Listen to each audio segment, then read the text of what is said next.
Hello, I was ready to do another video, and today I wanted to play with the Lovely as a Tree stamp set. It's actually one of my favorite sets. There's a lot you can do with it, and I love the images. So we're going to do something with pastels today. And basically what we're going to do is we're going to use this stamp, and then we're going to stamp it lightly, and then we're going to color it, and then we're going to overstamp it, and you'll see it'll be an interesting effect. So I'm going to take Daffodil Delight, and the reason I've chosen it is because it has a yellow tone, and you'll see that the base card will end up with some yellow tones in it and some red tones in it. Light. We're going to stamp the tree image, and this is the tree with a lot of foliage. And we're going to stamp that onto a piece of Whisper White cardstock. And then we'll get this really light tree image. And from there, I'm going to take the pastels and I'm going to focus on tones that are red, orange, green, your typical fall kind of colors. And I'm not trying to be in any way pretty. So I'm just trying to get color down. So I'll stick with one color for a while, just splooshing it down. And I love this technique because it's actually very fast. You don't have to be too concerned about much of anything. Just kind of be sloppy and drop those colors down. So I'm dropping quite a bit of the red down because I want to use a red base card, which is actually the Poppy Parade. And so if you can use the pastels that match your cardstock, that's great. So I've put down a bunch of red.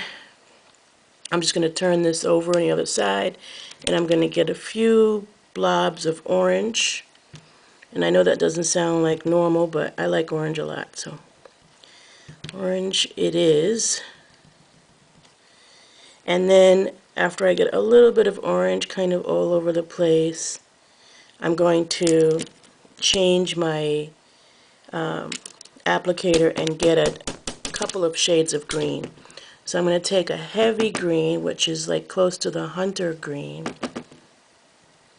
I'm going to get our brand new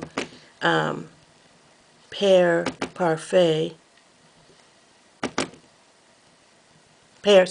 pizzazz. So there's some of the dark hunter type green. Turning it over and getting a lighter green like the pear pizzazz, kind of filling in blanks with that. And I know you're saying to yourself, yuck, yuck, yuck, yuck, yuck. Trust me, this is a technique that has been proven in Stampin' Up, one of the favorites. And even though it looks terrible, you're going to love the way it turns out. I think this is a good thing for you to do if you've never played with pastels, because I bet you it's kind of guaranteed that you're going to do fine. I'm going to put some of this green on the bottom where there would be grass. Mix it up with the darker shades of greens. I have two shades of green down here where the grass is supposed to be. And I might actually carry the grass out a little bit. So that looks nice and messy, doesn't it? If you want to take a little bit of like a deeper tone, like a dark tone, something in the nature of a brown for the trunk, you can, but it's totally not necessary. You don't really have to color the trunk on this. Alright, so now that looks like a mess. I'm going to take my stamp and I'm going to take chocolate chip, or I can use the early espresso. And I'm going to re-ink my stamp using a Stamp-O-Majig, which looks like this, and you'll see that I have a stamp that I had already used it on.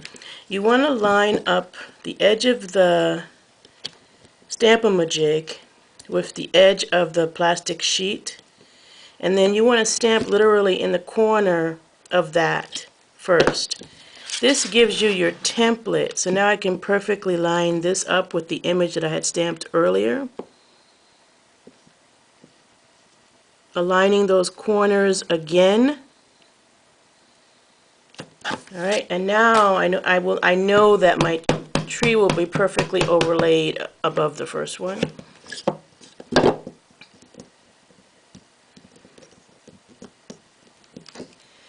And ba-bam! It's a beautiful tree that we end up with. I really love that technique because I'm telling you, it's guaranteed to work. So, to build my card, I'm just going to put that tree nice and neat on a piece of yellow cardstock. And I know I'm speaking in primary colors.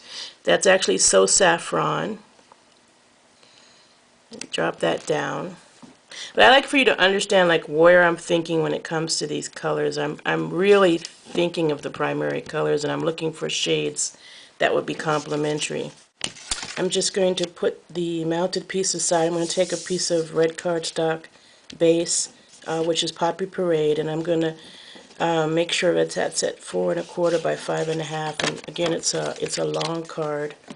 I've actually torn a piece of a 2/3 piece of the Poppy Red and embossed it, and added a piece of scrap ribbon. I've also torn a piece of the So Saffron. And basically I'm layering the So Saffron down first, and then on top of that I'm putting the Poppy Parade, so that you can see that the tearing is layered. So this is the effect I'm looking for. And again, you can use the tearing edge ruler to do this. Basically you just have to lay your paper on underneath the ruler. So let me just show you how that's done so you'll know. You lay the paper underneath the tearing edge ruler, and it has two edges.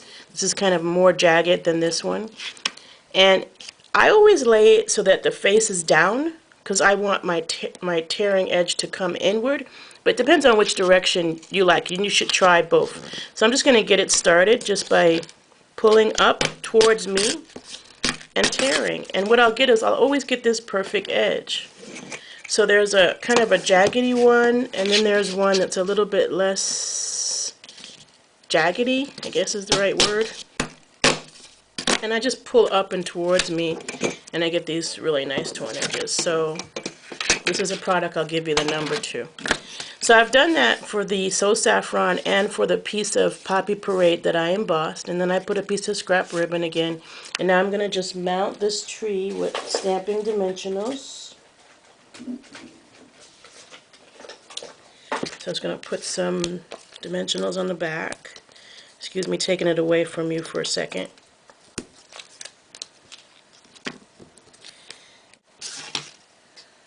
Alright, I've got my adhesive down so that I can mount this. And I'm going to mount this right there.